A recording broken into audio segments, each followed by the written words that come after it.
ആഹാ, സനാതന ഹിന്ദുവട. ഇരിങ്ങാലക്കുട കൂടൽമാണിക്യ ക്ഷേത്രത്തിലെ ആ സനാതന ധർമ്മപ്രകാരമുള്ള മനോഭാവം പുറത്തു ചാടിയിട്ടുണ്ട്.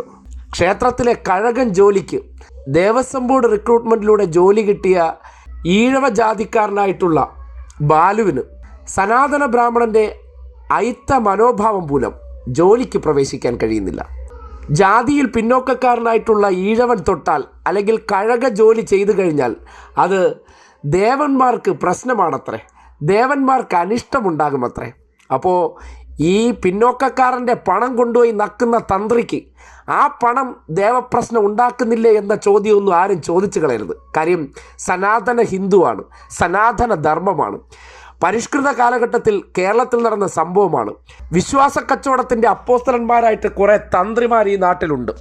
അവന്മാരുടെ ജാതി മനോഭാവം എന്താണെന്ന് വെളിവാക്കുന്നതാണ് ഇരിങ്ങാലക്കുടയിലെ കൂടൽമാണിക്യ ക്ഷേത്രത്തിലെ ഈ സംഭവവികാസം. പലതും നമ്മുടെ നാട്ടിൽ ഒളിച്ചു കടത്തുന്നുണ്ട്. പിന്നോക്കക്കാരൻ അധ്വാനിച്ചുണ്ടാക്കുന്ന പണത്തിൽ കുടുംബവും പോറ്റി അത് വാങ്ങി ഒരു ഉളുപ്പുമില്ലാതെ നക്കിക്കൊണ്ട് ജീവിക്കുന്ന യവനൊക്കെ ഈ കാലഘട്ടത്തിൽ അവർ നിയമപരമായിട്ട് ജോലി ലഭിച്ച് അവിടത്തേക്ക് കടന്നു വരുമ്പോൾ വ്യക്തിക്ക് അയിത്തമാണത്രേ, ജാതിക്ക് അയിത്തമാണ് പോലും. സംഘപരിവാറിന്റെ പിന്നാലെ സനാതന ഹിന്ദുവായിട്ട് നടക്കുന്ന എല്ലാ പിന്നോക്കക്കാരും കാണേണ്ട കാഴ്ചയാണ് കൂടൽമാണിക്യം ക്ഷേത്രത്തിലുണ്ടായ സംഭവവികാസം. ആ വിഷയവുമായി ബന്ധപ്പെട്ട് കേരളം ഇന്ന് ഏറെ മുന്നോട്ട് പോയിട്ടുണ്ടെങ്കിലും ഒരു പ്രത്യേകതരം വിഭാഗക്കാർക്ക് ഇപ്പോഴും ഉള്ളിൽ ജാതി അയിത്തമുണ്ട്. ഉന്നതകുല ജാതരാണവർ. ഇടയ്ക്കിടയ്ക്ക് സുരേഷ് ഗോപിയുടെ വായിൽ നിന്ന് വീഴുന്ന അതേ വാചകങ്ങൾ, അടുത്ത ജന്മത്തിൽ എന്തുകൊണ്ട് എനിക്ക് ബ്രാഹ്മണനാകണമെന്ന് പറഞ്ഞാൽ ഇതുപോലെയൊക്കെ നടപ്പാക്കണമെന്നുണ്ടെങ്കിൽ ആർക്കേ കഴിയുള്ളൂ. തന്ത്രിയായിട്ട് ജാതിയുടെ പേരിൽ വളഞ്ഞ വഴിയിലൂടെ പലയിടങ്ങളിലും കയറിയിരിക്കുന്ന ഇവരെ പോലെ ജോലി ചെയ്യാതെ ജീവിക്കാൻ പറ്റുള്ളൂ. ആ ജോലി ചെയ്തുകൊണ്ട് പാവപ്പെട്ടവരുടെ എല്ലാം പണം ചൂഷണം ചെയ്തെടുത്ത് കുടുംബം പോറ്റി അവൻ സുഖലോലുപതയിൽ ജീവിക്കുമ്പോൾ ഇതേ പോസ്റ്റുകളിലേക്ക് പുതിയ കാലഘട്ടത്തിൽ പിന്നോക്കക്കാർക്ക് നിയമനം കിട്ടി വന്നാൽ അവിടെ പ്രതിഷേധിക്കും പോലും. ഹിന്ദു ഉണരൂ എന്ന് കൂടെ BJP പറയുന്നത് എന്തിനു വേണ്ടിയാണെന്ന് നിങ്ങൾ തിരിച്ചറിയുന്നില്ല. ഇതുപോലെ ചിലരുടെയൊക്കെ പ്രവർത്തനങ്ങൾ അല്ലെങ്കിൽ സ്വഭാവത്തിലൂടെയാണ് എന്താണ് സനാതന ഹിന്ദു എന്നും എന്താണ് സനാതന ധർമ്മമെന്നും ഇവിടുത്തെ പിന്നോക്കക്കാർ തിരിച്ചറിയണം.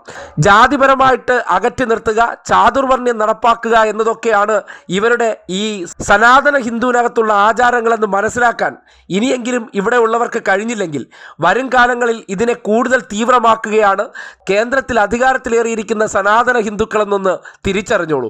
കേവലം ഒരു ക്ഷേത്രത്തിലെ കഴകം ജോലിയിലേക്ക് ഒരു പിന്നോക്കക്കാരൻ പ്രവേശിപ്പിച്ചപ്പോൾ കുരു പൊട്ടി ഒലിക്കുന്ന ഈ തന്ത്രിമാരുണ്ടല്ലോ, അതായത് സ്വയം ഞാൻ ഈ ഭൂമിയിലേക്ക് ഭൂജാതനായത് നേരെ ചൊവ്വയല്ല, ദൈവത്തിൻ്റെ തിരുനെറ്റിയിൽ നിന്നാണെന്നും മറ്റിടത്ത് നിന്നാണെന്നൊക്കെ കഥകളുണ്ടാക്കി അവൻ സ്വന്തം ജാതിയെ മഹത്വവൽക്കരിച്ച് പിന്നോക്കക്കാർക്ക് മേൽ ഇല്ലാ കഥകളുണ്ടാക്കി പലതരത്തിലുള്ള വ്യാജത്തരങ്ങൾ അടിച്ചേൽപ്പിച്ച് അവൻ്റെ ജീവിതം ഈ പാവപ്പെട്ട മനുഷ്യർ അധ്വാനിക്കുന്ന വിഹിതത്തിൽ നിന്ന് യഥേഷ്ടം ചൂഷണം ചെയ്ത് സുഖലോലുപതയിൽ മുന്നോട്ട് പോകുമ്പോൾ ആ മേഖലയിലേക്ക് പിന്നോക്കക്കാർ കടന്നു വന്നാൽ പോലും അവന് സഹിക്കുന്നില്ല എന്ന് പോലും.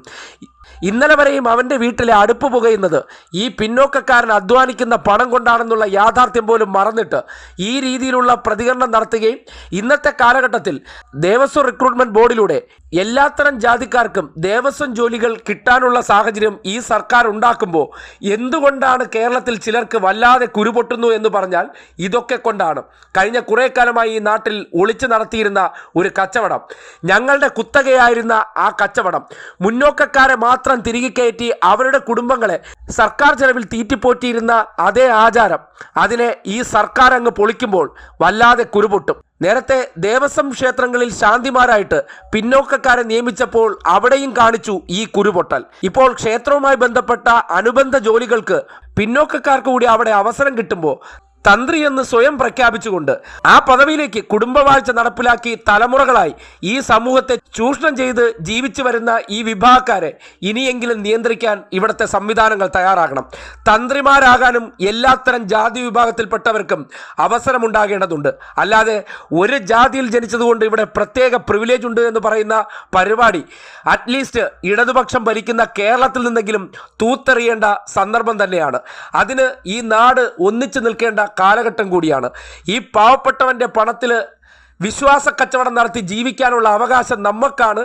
അതിന് ഞങ്ങളെ തന്ത്രി എന്നും മേൽശാന്തി എന്നും പൂജാരി എന്നും ഒക്കെ പ്രഖ്യാപിച്ചിട്ടുണ്ടെങ്കിൽ അതൊക്കെ അങ്ങ് കൈയിരിക്കട്ടെ. ഈ കാലഘട്ടത്തിൽ ബാലുവിനെ പോലുള്ളവർക്ക് ഈ നാട്ടിൽ സർക്കാർ മേഖലയിലുള്ള ദേവസ്വം ബോർഡുകളിൽ ഏത് ജോലിക്കും നിയമനം കിട്ടിയാൽ പോയി ജോലി ചെയ്യാൻ കഴിയണം. അവിടെ ഏതെങ്കിലും തന്ത്രി തിട്ടൂരം ഇറക്കുന്നുണ്ടെങ്കിൽ ആ തന്ത്രിയെ ചവിട്ടി പുറന്തള്ളുകയാണ് ഈ സർക്കാർ ചെയ്യേണ്ടത്. അതിനുവേണ്ടിയുള്ള ഇടപെടലാണ് ഇന്നത്തെ കാലഘട്ടത്തിൽ നവോത്ഥാന പരിഷ്കരണത്തിന് വേണ്ടി എല്ലാത്തരം പിന്നോക്ക വിഭാഗത്തിൽപ്പെട്ട സമുദായാംഗങ്ങൾ ചെയ്യേണ്ടതെന്നും പറയേണ്ടി വരികയാണ്.